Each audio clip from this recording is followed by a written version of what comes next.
दोस्तों, बहुत समय पहले की बात है। किसी नगरी में एक युवक रहा करता था। वह युवक बहुत ही शर्मीला था। वह इतना शर्मीला था कि जब भी उसके सामने कोई नया व्यक्ति आ खड़ा होता तो वह उससे बात तक नहीं करता था।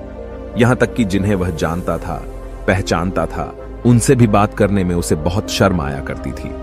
वह उनसे भी ठीक से बात नहीं कर पाता था और अपनी इस समस्या के कारण वह खुद ही बहुत परेशान रहता था, क्योंकि वह अपने जीवन में कुछ कर ही नहीं पा रहा था। धीरे धीरे समय बीतता गया और समय बीतने के साथ साथ उस युवक की शर्म आने की आदत भी बढ़ती चली गई, जिस कारण वह अत्यधिक निराश रहने लगा, परेशान रहने लगा, चिंतित रहने लगा। उसे यह समझ नहीं आ रहा था कि वह अपनी इस समस्या से किस तरह से छुटकारा पाए। उसके घर वाले भी अब उसकी इस समस्या को लेकर बहुत चिंतित रहने लगे थे। वे सोचते थे इसका क्या होगा, या अपने जीवन में कुछ कर पाएगा भी या नहीं। जब भी वह कहीं पर काम के लिए जाता तो लोग उसके इस सीधेपन का फायदा उठाते, उसे परेशान करते। वह कुछ ज्यादा कह नहीं पाता था, जिस कारण उसे कोई कुछ भी कह देता और वहां से चला जाता। इन्हीं सब कारणों की वजह से उसका मन कहीं भी किसी भी काम में नहीं लगता। वह हर काम को कुछ ही दिनों में छोड़ दिया करता। उसके मन में बहुत कुछ चल रहा था। उसके मन में विचारों के तूफान उठ रहे थे। वह सबसे बहुत कुछ कहना चाहता था, लेकिन अपनी इस आदत के कारण वह किसी से कुछ नहीं कह पा रहा था। वह अंदर ही अंदर घुटता जा रहा था। सारे विचार, सारी बातें उसके मन में ही दबी पड़ी थी, लेकिन कभी भी वह किसी से भी अपने मन की बात नहीं बताता था। जब छोटा सा बच्चा था तब उसे लोग बहुत पसंद करते थे। उसकी इस आदत को भी लोग सराहते थे, लेकिन इसी आदत की वजह से जब वह बड़ा हो गया, युवा हो गया, तो इसी आदत के कारण उसे अपना जीवन जीने में भी अत्यधिक परेशानियां उठानी पड़ रही थीं। और वह युवक भी अपनी इस गलती के कारण बहुत परेशान रहता। अपनी इस एक आदत से छुटकारा पाना चाहता था। वह चाहता था कि वह लोगों से अपने मन की बात खुलकर कह पाए। वह जो कुछ करना चाहता है, जो कुछ कहना चाहता है, वह सबसे वह खुलकर कह सके, कर सके। लेकिन जब भी कोई दूसरा उसके सामने आता तो उसकी जुबान मानो खुलती ही नहीं। यहां तक कि वह अपने माता पिता के सामने भी ठीक से बात नहीं कर पाता था। केवल उसके कुछ मित्र थे जिनसे वह अपने मन की बात कर पाता था। जब भी वह किसी बात का जवाब देता तो लोग उसकी हंसी उड़ाते, उसका मजाक बनाते। लोग कहते कि आज तो तेरे मुंह में भी जबान आ गई है। यह समस्या दिन ब दिन बढ़ती चली जा रही थी और इस समस्या के कारण अब उसके पिता भी अत्यधिक चिंतित रहने लगे थे। वह चाहते थे कि उनका बेटा भी दूसरों के सामने अपने मन की बात रख सके, लेकिन एक दिन जब अपने उस बेटे को दूसरों के सामने शर्मिंदा होता हुआ देख रहे थे, तभी उन्हें बहुत क्रोध आया और वह अपने बेटे को खरी खोटी सुनाने लगे। उन्होंने उसे इतना डांट दिया कि वह युवा लड़का अत्यधिक क्रोधित हो गया और वहां से बिना कुछ कहे वह वहां से चला गया। शाम हो चुकी थी और अब तक उनका बेटा घर नहीं लौटा था। माता और पिता दोनों बड़े ही चिंतित थे। वे अपने बेटे को वापस घर पर देखना चाहते थे, लेकिन युवा लड़का तो भागते भागते पहाड़ की चोटी पर जा पहुंचा था। वह वहां से नीचे की ओर झांक रहा था और ईश्वर से कह रहा था, हे भगवान, आपने मुझे ऐसा क्यों बनाया? लोग मेरा मजाक उड़ाते हैं, लोग मेरी हंसी उड़ाते हैं। जब मैं इस दुनिया में अपने मन की बात रख ही नहीं सकता, मैं किसी से कुछ कह ही नहीं सकता, तो फिर मैं इस जीवन को जीकर क्या करूंगा? जब भी मैं किसी से कुछ कहने की कोशिश करता हूं तो लोग मेरा मजाक बनाते हैं, मेरी हंसी उड़ाते हैं। यहां तक कि वह मुझसे कुछ भी कहकर चले जाते हैं और मैं उनका जवाब नहीं दे पाता। ऐसा जीवन जीकर मुझे क्या मिलेगा? इसलिए मैं तेरे पास आ रहा हूं। इतना कहकर जैसे ही वह युवक कूदने की तैयारी कर रहा था कि तभी पीछे से आवाज सुनाई पड़ी, बेटा, जान देना तो बहुत आसान है, लेकिन इस जान को तुम वापस नहीं पा सकोगे। जैसे ही यह आवाज उसके कानों में पड़ी, वह पीछे मुड़कर देखने लगा। उसने जैसे ही पीछे मुड़कर देखा, उसने पाया कि एक बौद्ध भिक्षु उसके पीछे खड़े हैं। उन्हें देखकर वह डर सा गया और अपने कदम पीछे खींच लिए और चुपचाप वहां पर खड़ा हो गया। अपनी आदत के कारण वह उनसे कुछ कह नहीं पा रहा था। तभी बौद्ध भिक्षु उस युवक से कहते हैं, बेटा, क्या बात है? आखिर तुम यहां पर क्या कर रहे हो और तुम अपने इस जीवन को क्यों समाप्त करना चाहते हो? यह अनमोल जीवन बहुत कम लोगों को नसीब होता है और तुम्हें यह जीवन व्यर्थ लगता है। इस पर वह युवक कहता है, नहीं नहीं, कुछ नहीं, मैं तो बस यहां पर खड़ा होकर देख रहा था। तभी बौद्ध भिक्षु उस युवक से कहते हैं, बेटा, मैं जानता हूं कि तुम यहां पर क्या करने आए थे। तुम मुझसे कुछ नहीं छुपा सकते, लेकिन मैं चाहता हूं कि तुम अपनी समस्या मुझसे खुद बताओ, तभी मैं उसका समाधान तुम्हें बता पाऊंगा।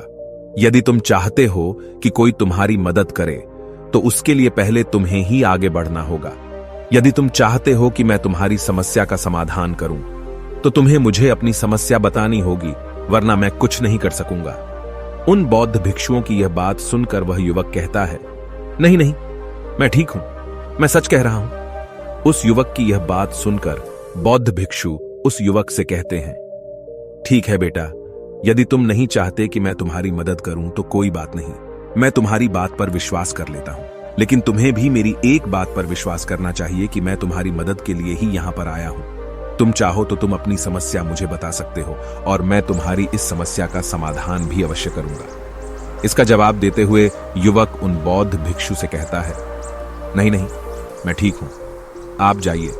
इस पर वह बौद्ध भिक्षु उस युवक से कहते हैं, ठीक है बेटा, यदि तुम चाहते हो कि मैं यहां से चला जाऊं तो मैं यहां से चला जाता हूं, लेकिन मेरी एक बात याद रखना, मेरे जाने के बाद मैं तुम्हारी कोई मदद नहीं कर पाऊंगा और हो सकता है कि तुम्हारी मदद के लिए कोई और आगे भी ना आए। इतना कहकर बौद्ध भिक्षु पीछे की ओर मुड़े और अपने मार्ग में आगे बढ़ने लगे। वो युवक वहीं पर खड़ा होकर यह सब देख रहा था। जैसे ही वह कुछ दूर पहुंचे तभी उस युवक ने जोर से आवाज लगाई, हे गुरुदेव, मेरी समस्या बहुत बड़ी है, क्या आप उसका समाधान कर सकेंगे? क्या आप मुझे उसका समाधान दे सकेंगे? यह सुनकर बौद्ध भिक्षु वहीं पर खड़े हो गए। पीछे मुड़कर उन्होंने उस युवक की बात का जवाब देते हुए कहा, बेटा, इस दुनिया में कोई भी ऐसी समस्या नहीं है जिसका कोई समाधान न हो। यदि तुम मुझे अपनी समस्या बताओगे तो मैं उसका समाधान अवश्य करूंगा। तभी वह युवक उन बौद्ध भिक्षु से अपनी समस्या बताते हुए कहता है, गुरुवर, मेरी एक बहुत बड़ी समस्या है कि मैं शर्मीला हूं, जिस कारण मैं किसी से कोई बात नहीं कर पाता। यहां तक कि मैं अपने मन की बात भी किसी को नहीं बता पाता। जब भी मैं किसी से बात करने की कोशिश करता हूं तो लोग मेरा मजाक उड़ाते हैं, मेरी हंसी उड़ाते हैं। जब भी मुझे कोई खरी खोटी सुनाता है, उल्टी सीधी बातें करता है, तो मैं उनका जवाब नहीं दे पाता। मैं लोगों की तरह चालाक बनना चाहता हूं, लोगों की तरह बातों का जवाब देना चाहता हूं, अपने मन की बात करना चाहता हूं। मैं इस दुनिया के साथ कदम से कदम मिलाकर आगे बढ़ना चाहता हूं। क्या इसका कोई समाधान है? उन भिक्षु ने उस युवक की सारी बातें ध्यानपूर्वक सुनी और फिर जवाब देते हुए कहते हैं, बेटा, जरूरत से ज्यादा शर्मीला होना, इसका अर्थ यह है कि तुम्हारे अंदर कोई डर है जिसे तुम पहचान नहीं पा रहे, जिस कारण उसका समाधान करने में भी असमर्थ हो। शर्म करना अलग बात है और डरना अलग। जब हमारे भीतर डर होता है तब हम कहीं भी, किसी से भी कोई भी बात नहीं कर सकते। हमें चारों तरफ केवल डर ही नजर आता है और हम हर जगह से डरते ही रहते हैं, लेकिन इसे शर्माना नहीं कहते। शर्म तो बस एक हद तक तुम्हें चुप रख सकता है। फिर वह बौद्ध भिक्षु उस युवक से कहते हैं, बेटा, तुम सबसे अधिक किससे शर्माते हो? युवक इसका जवाब देते हुए कहता है, गुरुवर, मुझे अपने पिता से बात करने में बहुत शर्म आती है, मैं उनके सामने कुछ बोल ही नहीं पाता। तभी वह बौद्ध भिक्षु उस युवक से कहते हैं, अच्छा, तो यह बताओ, जब तुम अपने पिता से बात कर रहे होते हो या फिर बात करने का प्रयास करते हो तो तुम्हारे मन में कैसे ख्याल आते हैं? युवक इसका जवाब देते हुए कहता है, गुरुवर, जब भी मैं अपने पिता से बात करने का प्रयास करता हूं तो मुझे ऐसा लगता है कि मानो मेरे पिता अभी मुझे डांट देंगे, मुझ पर क्रोध करेंगे, मुझसे या नाराज हो जाएंगे, और कहीं ना कहीं मुझे यह भी लगता है कि मैं कुछ गलत बात ही करूंगा। यहां तक कि मेरे मन में ऐसे भी ख्याल आते हैं कि शायद मेरे पिता मुझसे प्यार ही नहीं करते। परंतु गुरुवर, आप कहते हैं कि शर्म अलग है और डरना अलग बात है, तो क्या कोई ऐसा उपाय है जिससे मुझे डर ही ना हो? क्या कोई ऐसा रास्ता है जिससे मेरे अंदर का यह डर पूरी तरह से समाप्त हो जाए? कृपा करके मुझे इस समस्या का समाधान बताइए। मुझे अपने इस डर से बाहर निकलना है। मुझे लोगों की तरह अपने इस जीवन को खुलकर जीना है। उस युवक की ये सारी बातें सुनकर बौद्ध भिक्षु उस युवक से कहते हैं, जाओ और अपने पिता से कहो कि मुझे कुछ काम करना है और उसके लिए मुझे आपसे कुछ धन चाहिए। यदि तुम उनसे धन मांगने में कामयाब हो गए तो मैं तुम्हें तुम्हारी समस्या का समाधान अवश्य बताऊंगा।